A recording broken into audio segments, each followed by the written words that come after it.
Once again, welcome back to my channel. This is your Wonder Luman, Marlena Sarah Claudia, welcoming you to my channel. For this afternoon's video, we are going to learn how to do a playlist. I know some of you guys doesn't know yet how to do a playlist on your YouTube channel. Like me, when I was started, I really don't know how to do a playlist also, and so I do some research, and I hope that you will do the same. You will do some research and be able to click this video. So I'm going to teach you from step by step, and so don't leave. Please watch this video from the beginning until the end so that you will learn how to do a playlist.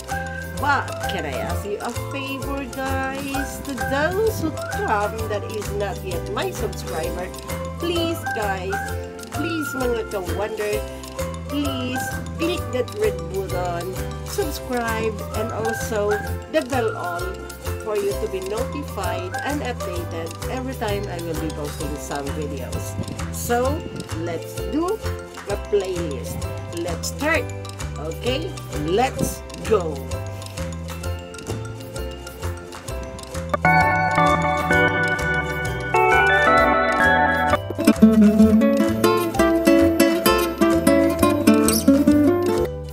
Alright mga ka-wonder, for today's tutorial, I'm going to teach you how to do a playlist.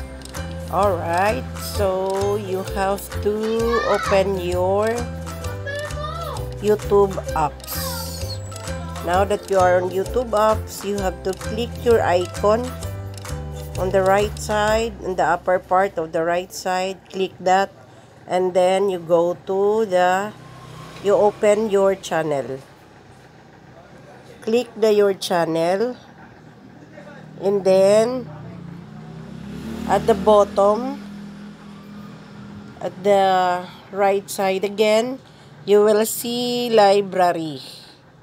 So we have to click that library, and here's the new playlist. So you have to click new playlist, and then next, and then here's new playlist, a playlist. You will create a title. So if, for example, the title of your playlist is tutorial videos,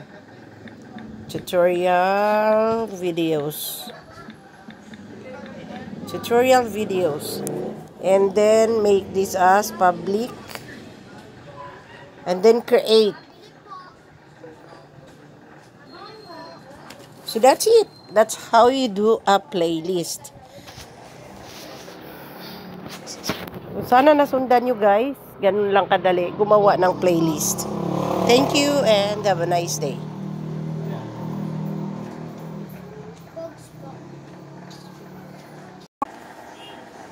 So that's it guys. That's how we do playlists on our YouTube channel.